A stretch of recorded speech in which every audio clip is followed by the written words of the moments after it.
The last thing my husband ever said to me was that he was proud of me. He said it on a Tuesday morning, out of nowhere, while I was standing at the kitchen sink, rinsing out his coffee mug.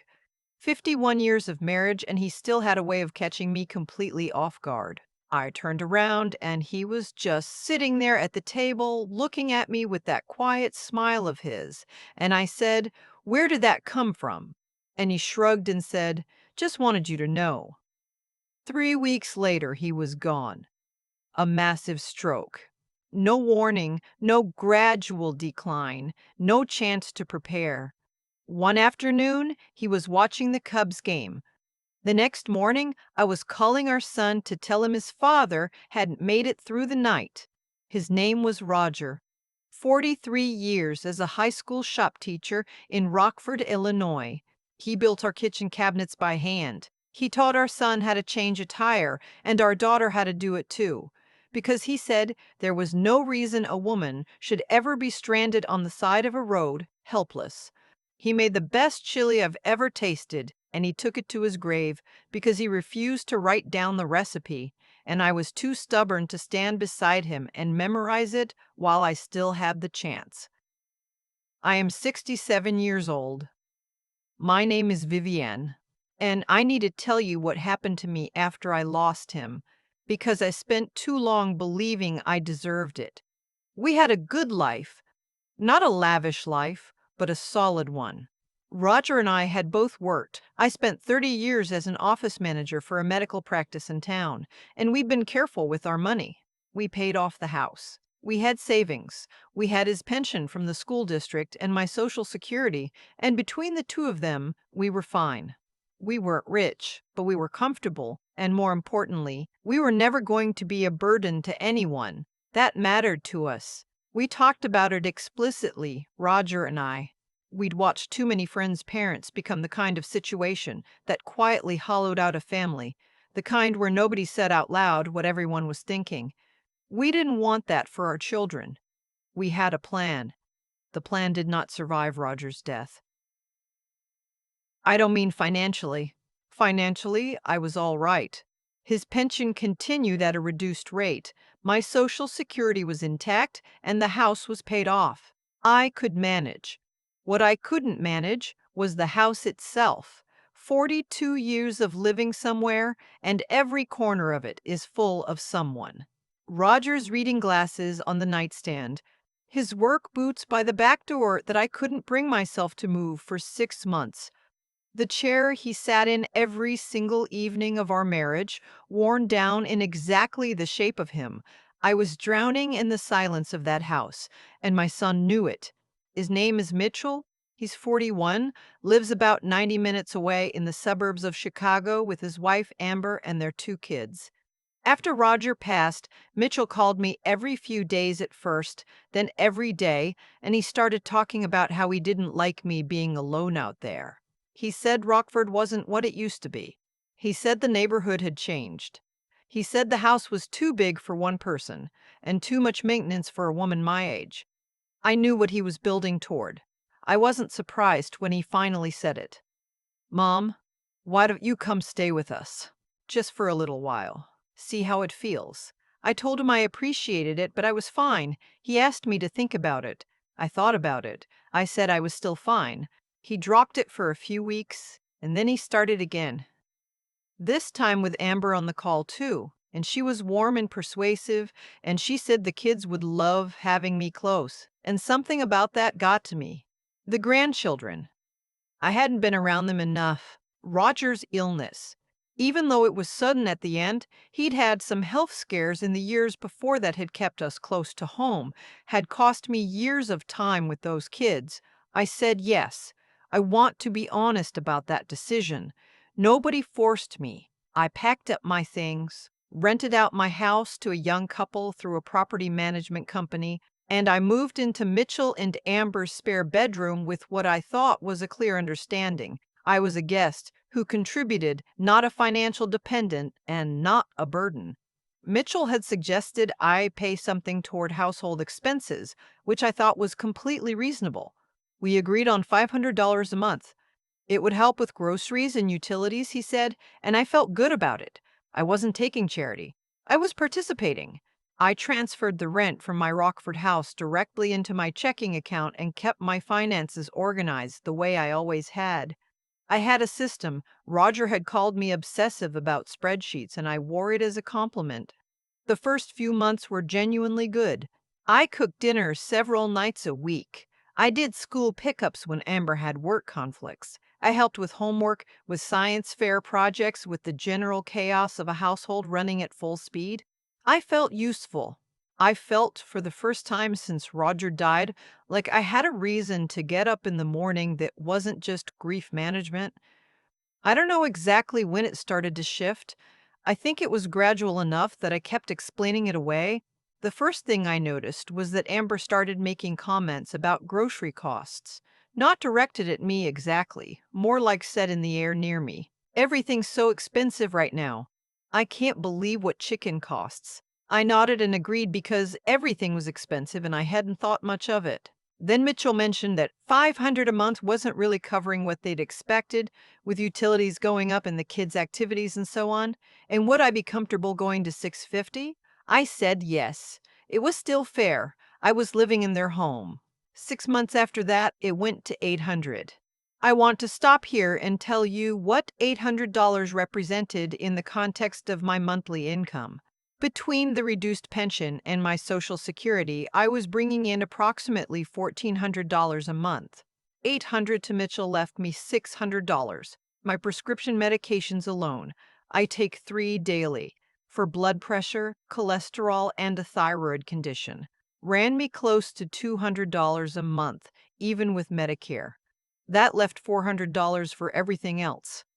Clothing, personal items, a haircut, a birthday gift for a grandchild. I told myself it was temporary. I told myself things would stabilize. I told myself I was lucky to have family who wanted me close. What I did not tell myself, and should have, was that something was wrong. The real moment, the one I keep coming back to, happened on a Thursday evening in February. I'd been feeling under the weather all day, a low-grade fever and the kind of tired that goes into your bones, and I hadn't eaten much. Around 7 o'clock, I went downstairs to make myself some soup. Just canned soup, nothing elaborate. I was standing at the stove when Amber came into the kitchen and looked at what I was doing and said, in this very flat voice, "We're trying to keep track of grocery spending. It would be helpful if you let me know when you're going to use things." I stood there holding a can of tomato soup that cost about $1.29, and I didn't say anything. She left the room. I turned off the burner. I went back upstairs, and I sat on the edge of my bed, and I thought about Roger saying he was proud of me, and I cried for a long time. I didn't say anything. Not that night. Not the next day. I told myself I was overreacting. I told myself she was stressed. I told myself it was one comment. But something had cracked open in me, and I started paying attention in a way I hadn't before. I started noticing that I was rarely invited to join family dinners when they ordered takeout, that when Mitchell and Amber made plans for the weekend, they were made around me rather than including me, that the children who had been genuinely happy to have me there at first seemed to have been given some instruction about not spending too much time with Grandma because they'd stopped wandering into my room the way they used to. I noticed that Amber went through my room once when I was out. I came back to find things shifted, just slightly. The way you notice when someone's been through your belongings, if you're the kind of person who keeps things a particular way, and I am that kind of person. I didn't confront her. I told myself I'd imagined it, then I stopped imagining things. It was a Saturday morning in April. I'd gotten up early the way I always do, and I was sitting in the small armchair in my room with my coffee, and the house was quiet. Mitchell and Amber's bedroom was directly across the hall from mine, and their door was open a crack, and I wasn't trying to listen, but their voices carried. I heard my name. I heard Mitchell say that it wasn't sustainable, that they needed to think about next steps. I heard Amber say something about a facility in the next town over, she named it, a place called Meadow Glen. I looked it up later. It's a memory care and assisted living community, and she said they should at least go take a tour. Mitchell said something about the timing. about waiting until they'd gotten through some financial thing I couldn't quite follow. And then Amber said, clearly in a voice I have heard in my head every day since, she's going to need more care eventually anyway, and her house in Rockford isn't going to last forever as an asset. I sat completely still in that chair. Her house in Rockford. My house that Roger and I bought in 1987, my house that I had been renting out and whose income I suddenly realized, the only one keeping track of. I thought about the last few months. The way Mitchell had offered to help me manage the rental when the property management company had a billing issue. The way I'd given him my login information because he said it would be easier for him to sort it out. The way I hadn't actually checked that account in some time because he'd told me everything was fine. I opened my laptop before I even finished my coffee. The rent had been coming in. That part was true, but it wasn't going into my account anymore. Sometime in the last 4 months, the deposit instructions had been changed to route the money into a joint account I hadn't known existed. A new account, set up in both my name and Mitchell's, that I had never seen the paperwork for and had never agreed to open. My hands were shaking. I closed the laptop. I went downstairs and I made a second cup of coffee and I stood at the kitchen window and I looked out at the backyard where my grandchildren's swing set was, and I made a decision. I was not going to say a word. Not because I was weak. Not because I was afraid of conflict. I had been a woman who managed a medical office for 30 years. I had dealt with insurance companies and difficult doctors and the full spectrum of human behavior under stress. I was not someone who backed down. But I had learned something from 30 years in administration. When you suspect someone is doing something wrong, you do not tip them off. You get your documentation in order first. I called my daughter that afternoon. Her name is June. She lives in Minneapolis, and she and Mitchell have always had a complicated relationship, polite, but not close. I had not told her how things were going at Mitchell's house because I hadn't wanted to cause problems. I told her everything now. She was on a plane 2 days later. She didn't come to the house. We met at a diner about 20 minutes away, the three of us, me, June, and a woman named Alice, a friend of June's who happened to be an estate planning and elder law attorney. I don't believe in coincidences, but I believe in daughters who pay attention. June had clearly been worried about me for a while and had done some preparation before I ever made that call. Alice asked me very specific questions. She asked about the joint account, about the change in deposit routing, about the power of attorney documents Roger and I had drawn up years ago and whether they'd been accessed or altered. She asked who my current financial power of attorney was. I told her it was Mitchell, that we'd set it up years ago when Roger first had a health scare, that I'd never thought to revisit it. She explained to me calmly and clearly what my options were. I want to tell you what I did over the following 8 days because every single step matters. On day one, I went to my bank in person, not the branch near Mitchell's house, but a different location across town. And I spoke with the branch manager. I explained the situation. I opened a new individual checking account in my name only and updated old direct deposit instructions for my pension and Social Security to route to that account. The banker, a woman who looked to be about my age, looked me in the eye when she said, "This happens more than you'd think. You're doing the right thing." On day two, I contacted the property management company in Rockford and changed the authorized contact back to myself only. I had the rent routing corrected immediately. When I mentioned that the previous instructions had been changed without my authorization, the property manager was alarmed and offered to document it. I said yes, please. On day three, I met with Alice again, and she helped me revoke Mitchell's financial power of attorney. I assigned it to June instead, along with updated healthcare directives. We filed everything properly. On day four, I called my old landlord in Rockford. I have a friend who manages a small apartment complex near the neighborhood I grew up in, and asked if she had anything available. She did. A one-bedroom on the second floor. Quiet, good light, reasonable rent. I said I'd take it.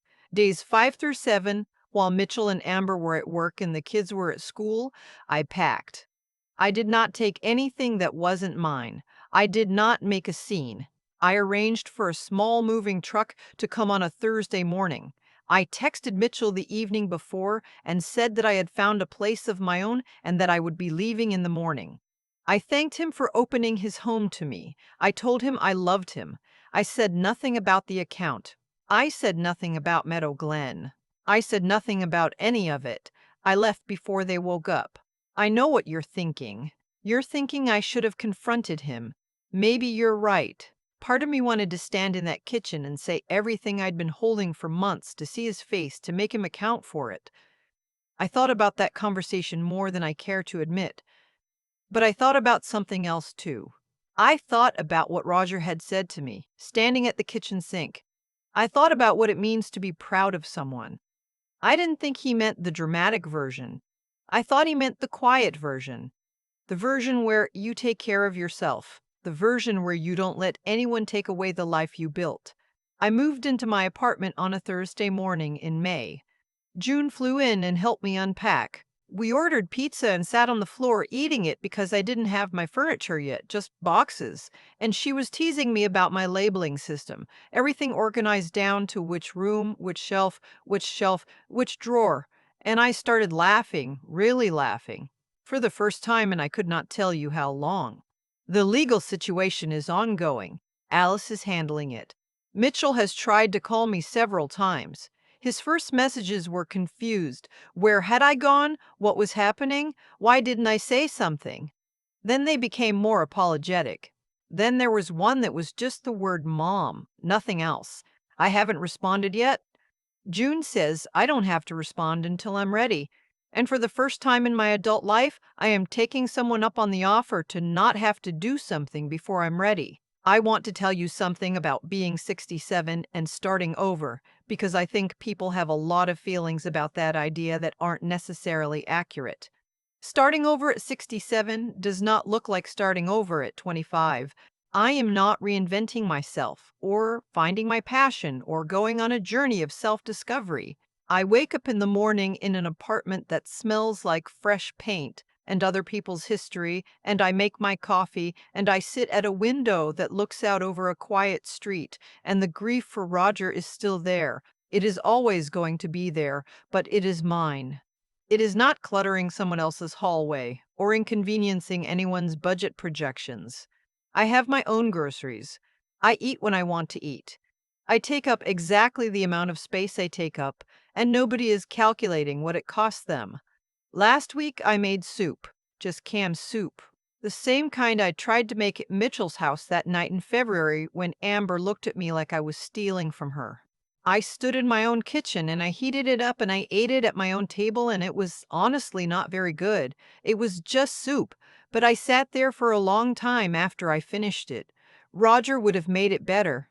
He would have added things the way he always did, a little something here, a little something there, never a recipe, always an instinct. He would have sat across from me and we would have talked about nothing in particular, and it would have been enough. I think about what I want the next part of my life to look like. I think about the retirement Roger and I planned, the trips we talked about, the things we kept saying we'd do when there was more time. There's more time now, is not the shape we imagined, and there are days when that is more than I can hold. But it is mine. I am 67 years old, and my name is Vivienne, and I have a one-bedroom apartment with good light and a kitchen where I can heat up soup at 7 o'clock on a Thursday without asking anyone's permission. That is not nothing. That is, in fact, everything. I've had a lot of time to think about cause and effect, not in any grand or dramatic sense, just the plain, ordinary way that one decision leads to the next, and eventually you end up somewhere you never expected, looking back at the chain of things and trying to figure out where it started. I think what happened with Mitchell didn't start with greed exactly. I think it started with a small decision to not fully tell the truth. Maybe it was the first time he described the financial arrangement to a friend and left out a few details.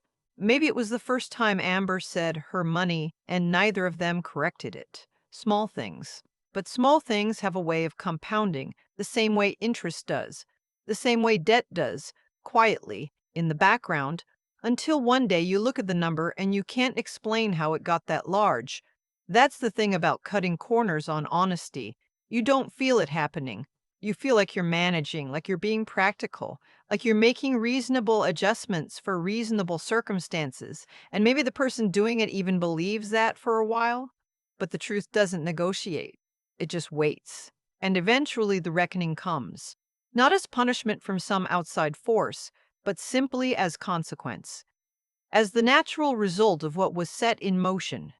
I think about Vivienne, about myself, really, because this is my story, and I think about what it cost me to stay quiet for so long. There's a version of wisdom that says patience is a virtue, and I believe that. But there's another version that gets mistaken for patience and is actually just fear. Fear of being difficult. Fear of being a burden. Fear that if I made demands or set limits or said out loud that something was wrong, I would lose whatever warmth was left. I confused those two things for too long. The truer version of courage, I've learned, isn't the loud kind. It's the kind where you sit in a chair at 5 in the morning and you hear something that changes everything, and instead of falling apart, you get very quiet and very clear. It's the kind where you don't say a word, not out of weakness, but because you've already decided what you're going to do, and you don't need anyone's permission to do it. June had that kind of courage too. She didn't wait to be asked. She saw what I couldn't let myself fully see, and she showed up. That's not nothing. That is, in fact, everything. I think the hardest part of getting older is that people stop expecting you to be capable. They expect you to need things, to need help, to need managing, to need deciding for. And sometimes that's true. But capable and needing help are not opposites. You can be both. I needed help from June and from Alice and from a branch manager who looked me in the eye and said, "This happens more than you'd think." I also had the presence of mind to ask for it and to use it wisely, and that part was mine. What I want anyone to take from this, especially any woman my age who is reading this and thinking it couldn't happen to her, is that your name on an account means something. Your signature on a document means something. Your instinct that something is wrong means something even before you have proof, even when someone you love is telling you everything is fine. You were right to notice, you were right to check. And whatever you find when you check, you are not too old to do something about it.